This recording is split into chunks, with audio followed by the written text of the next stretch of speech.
가족의 중요성에 대한 신념.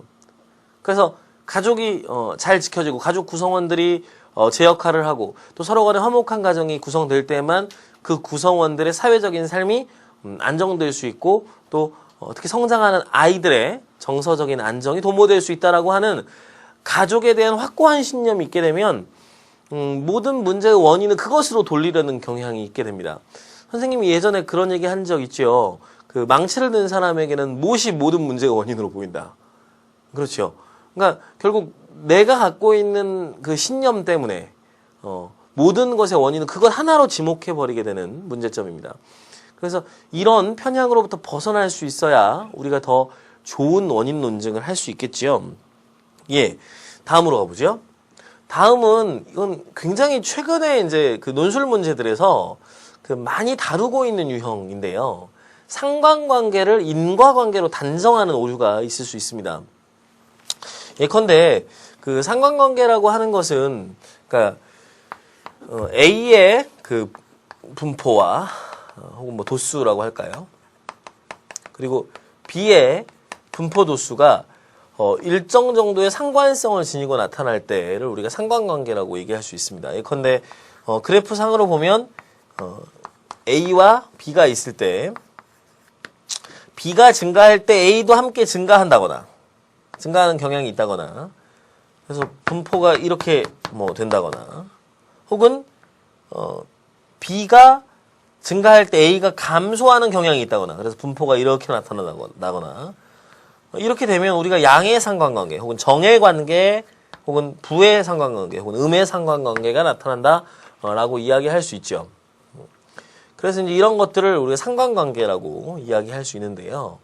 상관관계가 언제나 인과관계인 건 아닙니다. 대체로 학생들이 이런 현상과 이런 현상이 같이 있다라고 얘기를 해주면 둘 중에 하나를 쉽게 원인으로 단정하는 글쓰기를 합니다. B가 증가할수록 A도 증가하게 된다.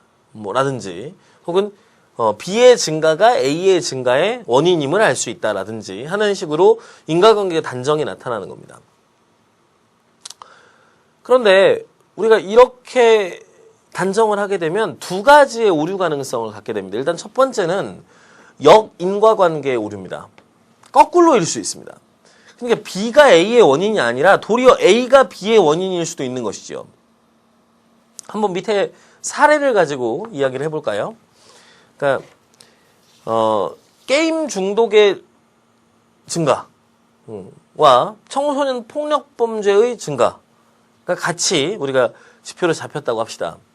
그러면 게임 중독이 증가하는 것이 청소년 폭력 범죄가 증가하는 원인이다 라고 이야기할 수 있죠. 그러나 이것은 논리적으로 맞는 얘기는 아닙니다. 왜냐하면 거꾸로일 수도 있습니다. 도리어 청소년들의 폭력성이 증가하면서 청소년들이 폭력적인 게임에 중독되는 경향을 보이는 것일 수도 있죠. 그렇죠? 그러므로 거꾸로의 인과관계가 있을 수 있기 때문에 함부로 상관관계를 인과관계로 단정하는 것은 대단히 위험한 추론이 됩니다. 예, 그 다음을 한번 살펴보죠. 외부 원인 존재 가능성의 오류가 있을 수 있는데요. 무슨 얘기인가 하니 게임 중독과 청소년 폭력 범죄의 증가 모두 사실은 다른 외부 원인에 의해서 추동된 결과일 수도 있습니다. 같은 외부 원인일 수도 있고 다른 원인일 수도 있습니다. 예를 들어 보죠.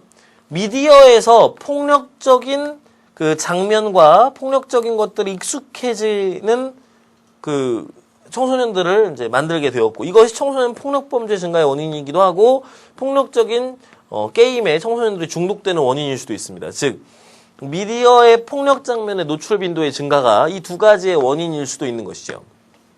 그렇죠? 또 전혀 다른 원인일 수도 있습니다. 게임 중독의 증가는 어때요? 게임 업체들이 게임을 고안함에 있어서 심리적인 기법들을 도입하면서 게임에 중독되게 되는 그런 효과들을 더욱더 강화시켜낸 결과일 수도 있고요. 청소년 폭력범죄 증가의 원인은 미디어상의 폭력 장면의 노출 빈도가 증가했기 때문일 수도 있습니다. 그래서 다른 외부 원인들에 의해서 추동된 결과일 수도 있다는 것이죠. 즉, 우리가 점검한 지표만으로 인과관계를 쉽게 단정하려고 해서는 안 됩니다. 우리가 점검하지 않은 정보와 그 다른 상황 안에서도 원인이 될 수 있는 다른 요소들이 존재할 수 있는 것이죠. 그래서 인과관계는 다시 말하지만 대단히 복잡하고 수많은 원인과 결과의 그 연쇄관계로 이어져 있는 것입니다. 때문에 모든 인과관계를 인간이 다 알 수 있다라고 생각하는 것 자체가 사실은 오류입니다. 그렇죠. 그래서 인과관계를 파악할 때 우리는 언제나 여지를 둔 서술 방식이 필요합니다. 이것은 이것의 원인 중에 하나일 것이다. 그렇죠. 전부가 아니라 그 중에 하나일 것이다. 주된 원인일 것으로 추정된다. 그렇죠. 추정적 어미. 뭐뭐 할 것이다. 추정된다 등의 추정적인 어미를 사용함으로써 논리적인 불확실성을 스스로 양지하고 있을 때 여러분들의 글을 읽는 사람들이 이 사람이 대단히 사려 깊은 원인 분석을 하고 있구나. 다른 가능성들도 염두에 두면서 원인을 분석하고 있구나라고 느끼게 됩니다. 그래서 우리가 다시 한번 정리해보면 일단 직전사건 편향의 오류. 바로 앞에 있는 것 원인 연쇄관계입니다. 그 앞에 다른 사건들 더 있을 수 있습니다. 그렇죠? 발생한 사건만이 원인이 아닐 수 있습니다. 발생하지 않은 사건이 도리어 실제 원인일 수도 있는 것이죠. 그래서 발생한 사건에만 초점을 맞추어서 발생하지 않은 것들을 고려하지 않게 되면 논리적으로 오류를 범할 수 있다는 것 이야기했습니다. 또 비일상적이고 인상적인 사건만 집중하는 거 문제 있습니다.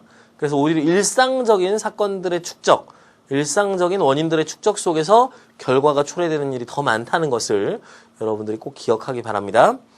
또 책임 소지를 규명하려는 강박이 있게 되면 우리의 인식이 특정 원인으로 편향되는 결과가 나올 수 있고 이것은 아주 많은 오류 가능성을 내포할 수 있습니다.